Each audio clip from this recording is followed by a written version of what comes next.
Assalamualaikum warahmatullahi wabarakatuh. Halo teman-teman semuanya, apa kabar? Nah, kembali lagi dengan saya. Sekali lagi izinkan saya memperkenalkan diri. Perkenalkan, nama saya Naila Amelia. Saya kerap disapa dengan Lia. Saya merupakan mahasiswi dari Universitas Bosowa, Fakultas Psikologi dan Program Studi Psikologi.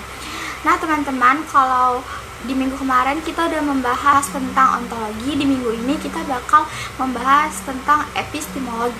Nah teman-teman, epistemologi adalah teori pengetahuan, ialah cabang filsafat yang berurusan dengan hakikat dan lingkup pengetahuan, pengandaian-pengandaian dan dasar-dasarnya, serta pertanggungjawaban atas pertanyaan mengenai pengetahuan yang dimiliki.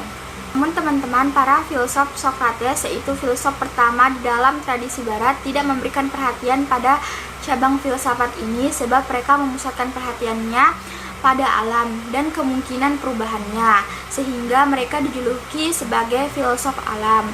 Nah, lalu teman-teman, pada abad ke-5 sebelum Masehi muncul keraguan terhadap adanya kemungkinan itu. Mereka yang meragukan akan kemampuan manusia mengetahui realitas adalah kaum Sophis. Para Sophis bertanya seberapa jauh pengetahuan kita mengenai kuadrat benar-benar merupakan kenyataan objektif, seberapa jauh pula merupakan sumbangan subjektif manusia. Apakah kita mempunyai pengetahuan mengenai kuadrat sebagaimana adanya? Sikap Sophis inilah yang mengawali munculnya epistemologi. Filsafat Bacem mempunyai peran penting dalam metode induksi dan sistematisasi prosedur ilmiah menurut Russell. Dasar filsafat sepenuhnya bersifat praktis, yaitu memberi kekuasaan pada manusia atas alam melalui pendidikan ilmiah. Bacem mengkritik filsafat Yunani yang menurutnya lebih menekankan perenungan dan akibat tidak mempunyai praktis bagi kehidupan manusia. Karena itu, usaha yang ia lakukan pertama kali adalah menegaskan tujuan pengetahuan.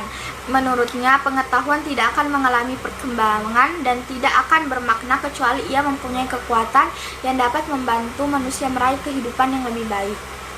Lalu teman-teman, sikap Bacem mengenai ciri dan tugas filsafat tampak paling mencolok dalam Novum Organum.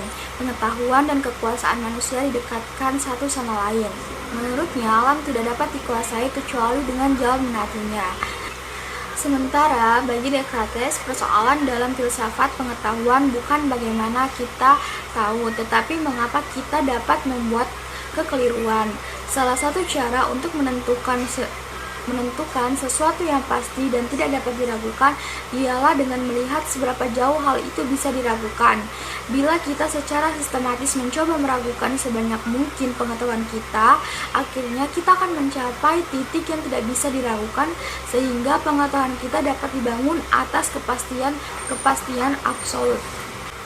Pengetahuan yang diperoleh oleh manusia melalui akal, indera, dan lain-lainnya mempunyai metode tersendiri di dalam teori pengetahuan.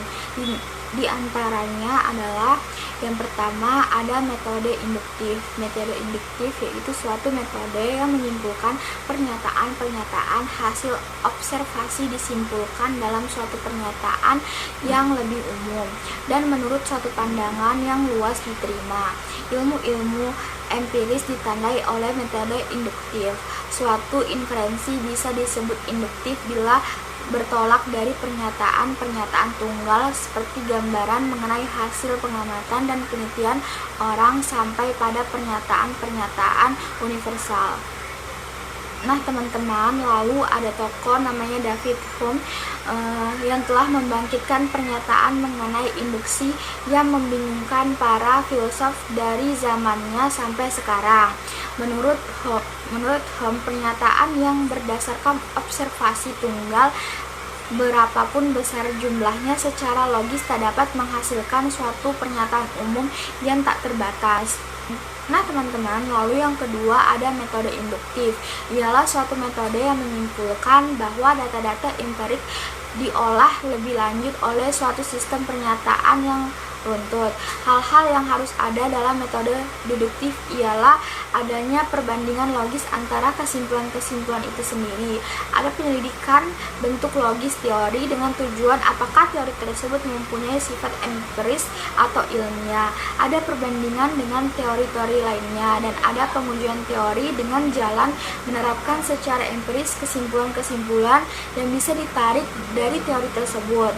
Lalu ada Popper yang tidak pernah menganggap bahwa kita dapat membuktikan kebenaran dari kebenaran pernyataan-pernyataan yang bersifat tunggal.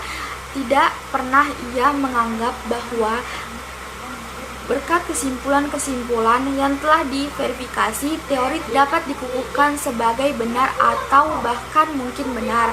Contoh, jika penawaran besar, harga akan turun. Karena penawaran besar, maka harga beras akan turun.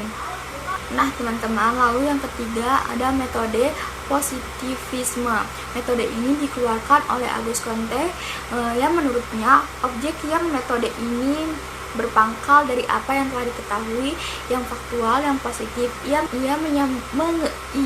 menyampingkan segala uraian atau persoalan di luar yang ada sebagai fakta. Oleh karena itu, ia menolak metafisika.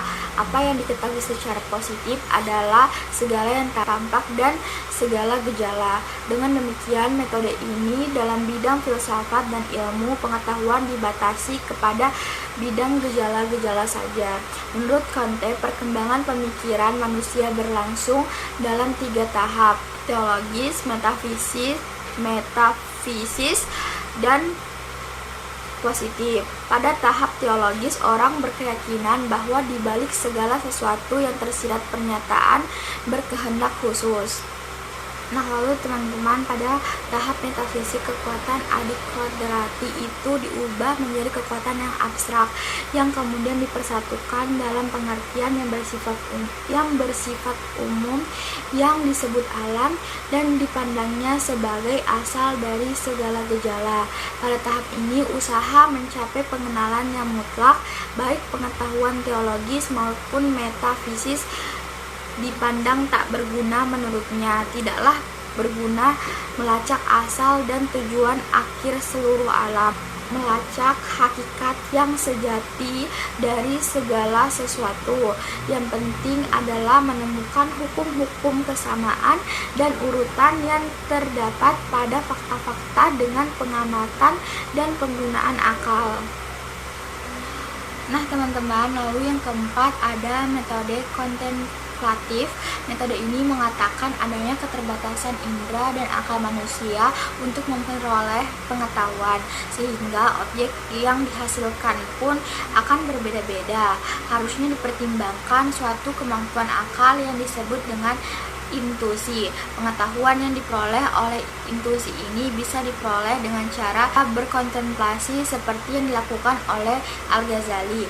Al-Ghazali menerangkan bahwa pengetahuan intuisi yang disinarkan oleh Allah secara langsung merupakan pengetahuan yang paling benar.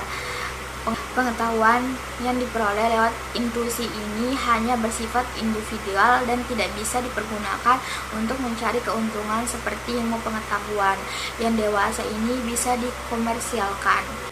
Nah teman-teman, di metode kelima ada metode diaklektis. Diaklektika mula-mula berarti metode tanya jawab untuk mencapai kejernihan filsafat.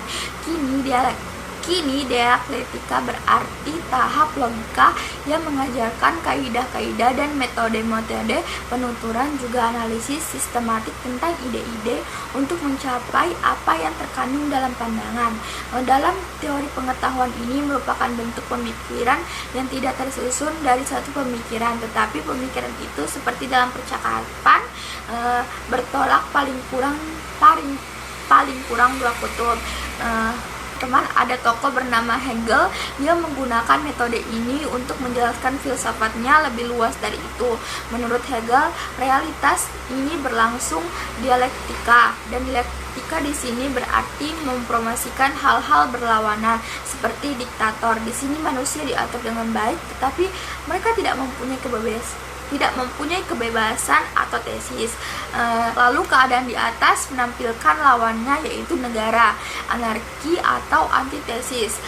Dan warga negara mempunyai kebebasan tanpa batas tetapi hidup dalam kekacauan. Tesis dan antitesis ini sintetis, yaitu negara demokrasi. Dalam bentuk ini, kebebasan warga negara dibatasi oleh undang-undang dan hidup masyarakat tidak kacau. Nah teman-teman, sekian materi saya pada minggu ini. Mohon maaf apabila masih banyak kesalahan dan kekurangan yang saya sampaikan pada materi saya di kesempatan kali ini. Terima kasih untuk teman-teman yang sudah menyimak video saya dari awal sampai akhir. Wassalamualaikum warahmatullahi wabarakatuh. Sampai jumpa semuanya di video selanjutnya.